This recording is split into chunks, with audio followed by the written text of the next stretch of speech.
Hey there, and welcome to Throw Up Thursday. I'm your host, Dr. JJ Kelly, the punk rock doc. Hello and welcome to Throw Up Thursday, where you come barf your problems and leave feeling much better. I'm your host, Dr. JJ Kelly, the punk rock doc, and I will be joined momentarily by one of the docs at Unorthodox Inc., Olivia. Oh, come on, there it is. View request. There we go. Hi, Allie. Yay. So we were off last week, so I can't wait to see. Hi! Hi. When I was texting, I was like, "Oh my God, I miss her." I know. It's only been like a week too, but it feels like it's been longer. It does. It definitely does. Hello, welcome to the new people. I'd name you, but I don't know who you are. But thanks for joining, Sam. Hi, Sam.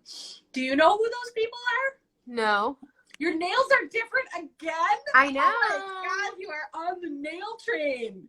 This is Oh the my fall vibe. Ah, Did blue? bring a picture today, but Blue is blue and green. Ah. And then there's like a double green there. Your nail game is strong, young. I love it. It's like now I'm addicted to it. It's awesome. So Hey, Corey. Okay, so what do we got? Okay, first I have like a learning thing today, and also just like barfing some. A learning thing. A learning thing. I'm so tired, so my brain is like. I'm a little tired too. We can get this. So Yeah, I'm hoping that the words come out of my mouth making sense, but in my brain it's like. Yeah, it's iffy, but let's go anyway. Yeah. Okay, so today I just had like a series of minor unfortunate events of just like lots of things going wrong and it being very annoying, and at one point getting just like very frustrated. Okay. And by the last thing that happened, I like saw a choice point where I could go like, okay, I'm gonna like get victim-y about this and be like, nothing's going right, this is a horrible day. Or I could just go like, this is funny. Like I am just having a bad, no good day. Yeah. And that's like sweet and funny. And that like to lighten it as like a haha. That's a relatable thing that happens to people. And Mercury, there's like 5 planets in retrograde right now. So yes. And I do love to like be able to blame it on the cosmos. But yeah, I just thought that was like an interesting point and how to like regulate when you have a lot of like tiny annoying things that keep popping up and being able to make the choice to see it as like a funny thing instead of like a martyry victim-y thing. Totally. And that is a great learning point. And I think it's funny that you didn't say the thing you started with, which was that you're real tired. Yes, also that makes us quite vulnerable to little irritations. Like, I would argue, I don't actually think you were having a bad day. I think you were just tired and getting fucking triggered by things that would not normally. I mean, this is the self-care thing, right? In DBT, it's the Please Master acronym, which, anywho, it's about, balanced eating, balanced sleeping, exercise, these, whatever the things are that keep you, solid and in your wise mind. But, if you're someone that can go a little victim-y, like, that about yourself, you probably can guess that when you're tired, it's going to be extra. Like, everything is against me. Like kids are when they're overtired, they get all fucking weird. It's not like we're any different. It's just happening to me. God damn it. Like, yes. Yeah. But I love, I'm a huge fan of, you've come a long way on that too. The laughing. Yeah, definitely. Because it could border on invalidating the emotions that you're having. But instead, it's opposite action. Yeah. You validated and then laughed. And then like humor shaming my like verbally out loud to the people I'm around, humor shaming the victim-y thing in myself that's going like, I decided I'm gonna have a bad day now, like sort of thing. I'm just like, that's so common. Yeah. Such like a just like a relatable thing that everyone has experienced. And it's like not like a horrible thing that you've done. It's just like a silly, like human nature-y kind of thing. It's a day too. Yeah. It's just a day. Yeah. My whole life is ruined because I dropped a coffee on a customer and myself.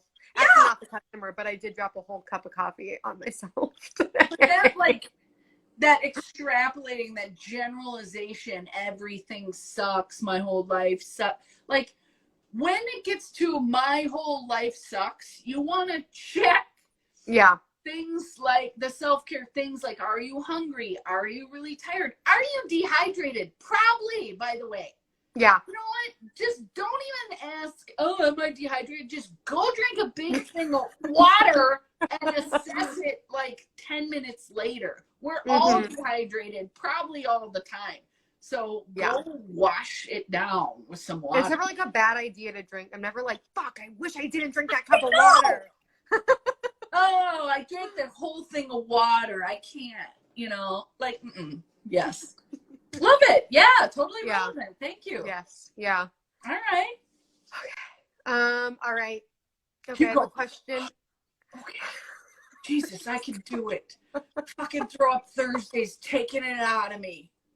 Yeah, everything sucks. My life sucks. Fuck my life. It's really like, I can like laughing at it and I still are feeling like, that's the thing is like, you can still be like, okay, mentally I'm going to like check the way that I'm thinking about it.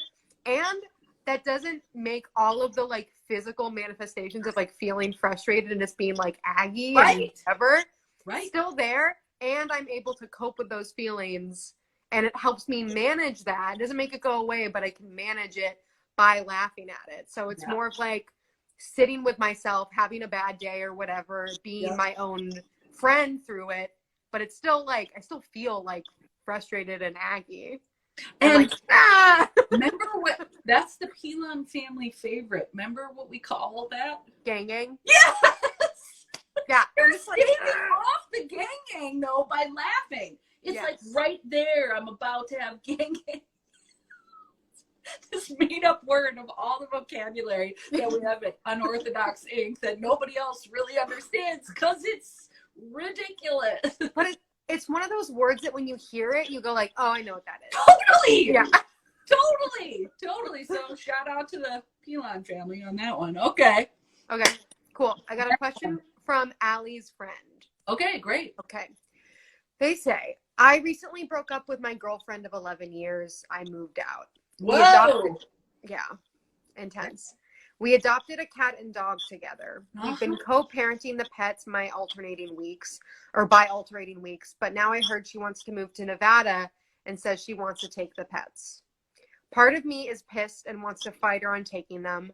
Another part of me is sad and thinks it might be nice just to cut all ties, even the pets.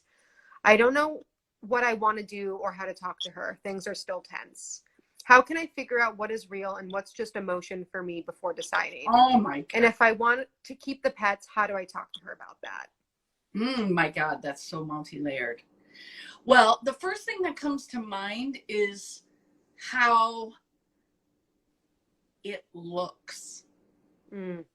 People are going to worry that it makes them look like the asshole if they give up the pets. Forget how it looks. Not just about like the giving up, all of it. Forget how other people do it or say they do it or whatever. Everything for you in such a volatile situation is acting in alignment with your values. I can't really answer what do you do. I mean, I guess she's not really totally asking that.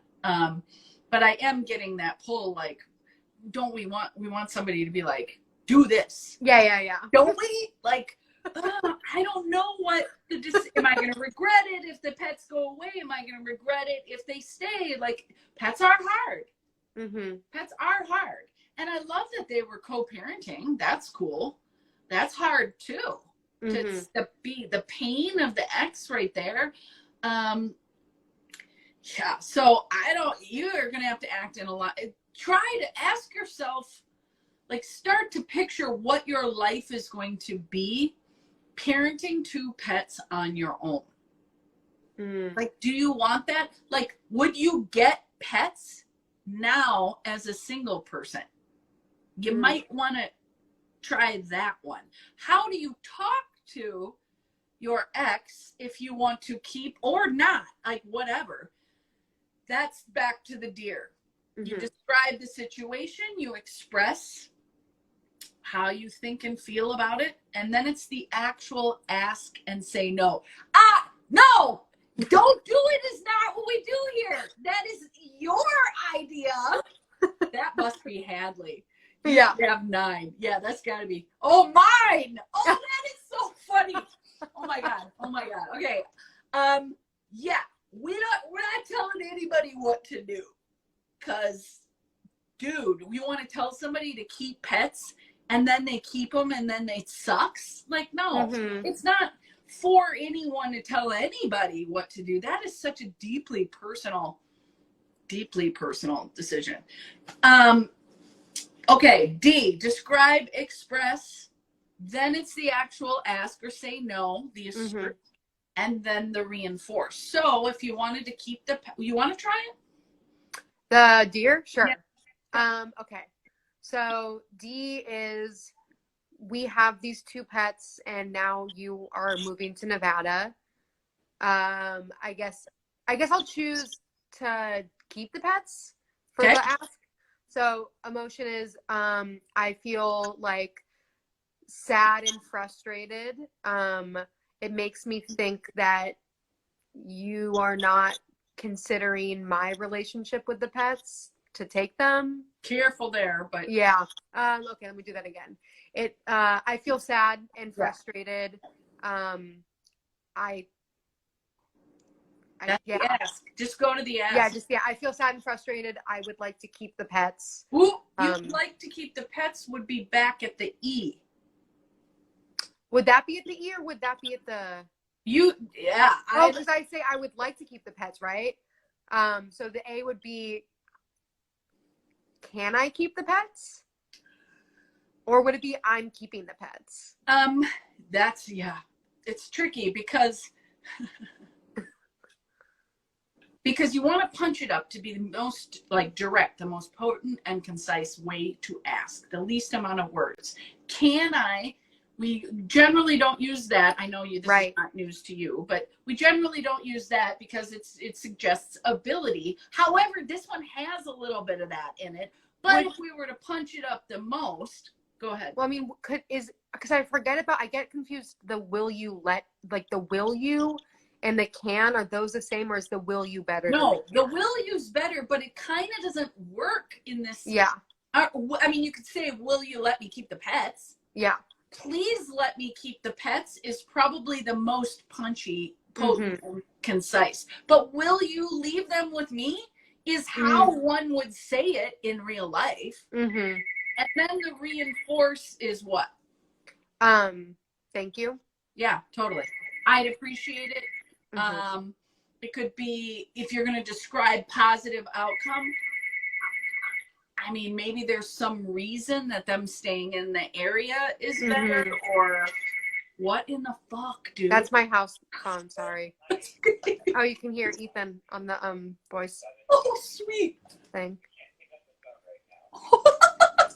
Eavesdropping on the live. Let's see who's calling. It's no one. Oh. Okay. Nope, nobody. All right. Answering machine still. That's awesome. We have a caller on this week's Throw Up. Yeah, that would be awesome. That would be sick. Okay, so I would probably be like, we got pets and you're moving. I am going to lose my shit probably if you take the pets. Please leave them with me. It could be something like, will you make an arrangement? Like, I might validate in that too, because that person, nobody wants to be without the pets. Christ, we don't even want to be without each other yet. That's the hard thing. Like, and a lot of your feelings of loss about the relationship can be like weirdly played out with the pets. Yeah. And I mean, isn't it funny? It sounds like we're talking about children. It happens there too. But it's not like that. Yeah. I never had a partner that ever thought anything was going to happen except the pets were going to go with me. So I mean, no one ever even thought to step to that. However, I do know it's hard to do it alone. Through pets. Like, that's, especially when you get them when you're in a relationship. Yeah. You have two people splitting the work. So if you're going to give them up, please don't beat yourself up for it. Let's just wrap this up because it could go on and on. There are a lot of factors here. So just be kind to yourself. Let go of the guilt either way. And try to keep the separation of the grieving the person from this decision with the pets. And good luck, and feel free to follow up on that. That's a hard thing. I'm definitely feeling for you on that. Yeah. All right, one more. Okay. Okay. I have a kind of a question that I think I know the answer to, but I will ask. So I work in customer service or food service or whatever, and I'm noticing a lot recently that there's a lot of customers who are like pulling for me to do emotional labor for them by just like dumping shit about their days or their personal life onto me. Real life example. Okay, so like there's this woman who came in and she was like talking about the song that we were playing, and she was like, my mom played this music all the time. She had good taste in music. That's like one of the only good things about her, and just like drops that on us and then continues to talk about how her mom is like coming to visit. And we're just like, here's your coffee. Yeah, right. So what are some ways that you recommend like keeping up a boundary when someone is trying to pull something from you that you don't want to give? Oh my God. Like, I do that all the time. Yeah, that's why I'd be a good person to ask. But I mean, in that situation right there, and I worked my way through college as a sandwich artist, so we definitely had that kind of shit. Yeah. I don't think I would do anything differently than you just described, except I would not feel awkward at all. Mm-hmm. But one of my superpowers is not feeling awkward at all in typically awkward situations. But I'd be like, "It's your coffee." Like, I would not even go into the mom thing, and that includes affect. Yeah. Expression of emotion on your face, even if you're like, "Ooh, geez," now you're interacting with her, and you are offering her to talk about it more. Yeah. I want to shut that shit. Yeah. Okay. Now, if you want, it's not like I was never friendly to customers. Yeah. Well, there's a difference between customers who I like have a rapport with, and I'm willing to. Yeah. It's like a mutual thing where we get to share about our days and we have a relationship, to some drive-by mommy issue thing. And like therapy, like I actually think to interact in that way is enabling. Mm-hmm. I don't think it's great for her to be leaking to strangers like that. Yeah, that's going to cause shame. Yes. Yeah. So I'm not gonna I'm not gonna be captive audience for minimum wage either. Tip $5 and we'll see what. Yeah. How much nodding I'll do. But there's a weird taking advantage of your position there, which I think happens to young people a lot too. But just zero fucking cues. Interaction on it, words, zip. Dude. Yeah. I think I need to work on that because I just kind of default to active listening just without really thinking about it. Like, and I've had this experience with a lot of people where they just tell me a lot of stuff because I just kind of like am expressive and not a lot. And well, plus I'm sure they're just like magnetized to you because you're a big-hearted person. Yeah. that energy that's felt by others, and that's a lovely thing. I mean, Christ, that's why I don't talk to people on airplanes or anything. Like, people will tell me all their problems for free at a party if I don't lie and say I'm a singer. Well, that's not a lie, but like, I don't tell people I'm a shrink socially. No, fucking way. But you are kind of. Yeah, and I do like that about myself. I just don't want to be drained or like boundaries then, man. Yeah, like it's not for everybody and not everybody appreciates it, and I don't need to give that to every single person. That's right, which means you gotta have the guts to do what you would normally consider rude. And that person might consider it rude too, which is the fucking peak of narcissism. You come at me, pulling at my shit for free, and then when I put up a boundary, you're wounded. Yeah. Screw that shit. That is such a fucking textbook narcy move. So don't be a narcy back and be like, oh, I'm a good person. I'm not going to say no. They're obviously hurting. No. Yeah. No. Have a good day. Like, whatever. Whatever is the nice version of here's your coffee, fuck off. Right? I mean, like, that's like, get off. Get your whatever off me.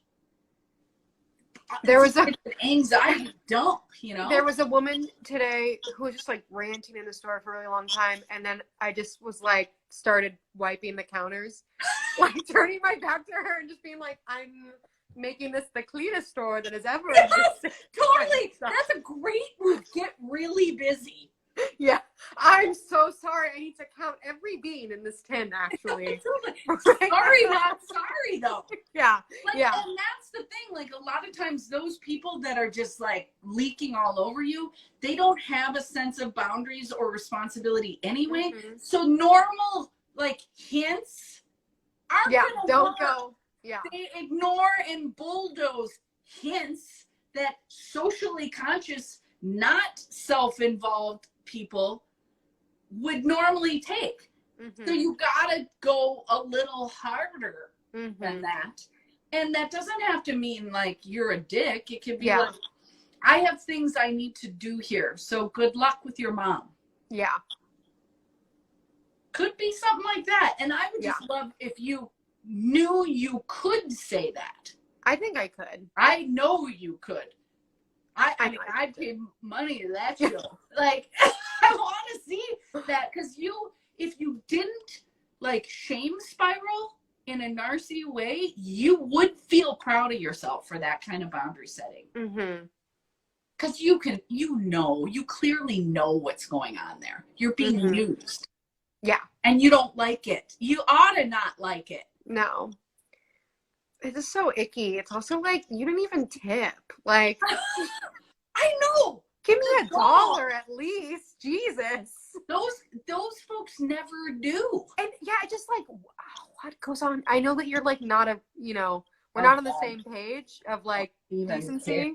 Yeah. But like, huh? What? Yeah. The entitlement in a job where your service like that is unreal. So shout out to everyone that does any sort of customer service. We appreciate you. God. And we tip. Yes. I'm a great tipper. But you can tell people that have worked in the service industry because they are good tippers. Yeah. They tip like $5 and like a $2 drink. Like, nice. Kind shit. And I will say, like, 50 out of the 100 people, no, 50 out of the 60, whatever. I don't know numbers. I don't know numbers. Most of the people are really nice. I have a lot of really good regulars. I'm enjoying that. I'm sure they know that too. Mm-hmm. Boundaries are, you have a right to boundaries and not to have your energy sucked. Yeah. Great. Well, I definitely want to hear a follow-up on that. Yeah, I'll let you know next week. Doing it on purpose, because it's not like you're going to lack opportunities. No, I think nothing else is going to happen for the whole week. How many times do you work? 4? Friday, Monday, Wednesday, Thursday. 4. Yeah. Yeah. So you will have teleopportunities. Yes, remind me because I will. I'll want to hear remember. and I want to cheer for you. That weirdly rhymed. Woo, Okay, not bad for tiredness. Thank you for joining us, everyone. If you are interested in more learning emotional intelligence skills, drjjkelly.com. We got free consults for you. Several of which I've done today. So yes, it's fun. It's fun. Yeah. Meeting people all over the country and the world, and like it's strange. I'm like not anti-parent anymore. How did that happen? So weird. Who am I? Okay. Thank you, Olivia. It's good to see you. You're welcome. Thank you. All right. Bye, Bye. everyone. See you next week. Get in touch with me, Dr. JJ Kelly, the punk rock doc, at drjjkelly.com.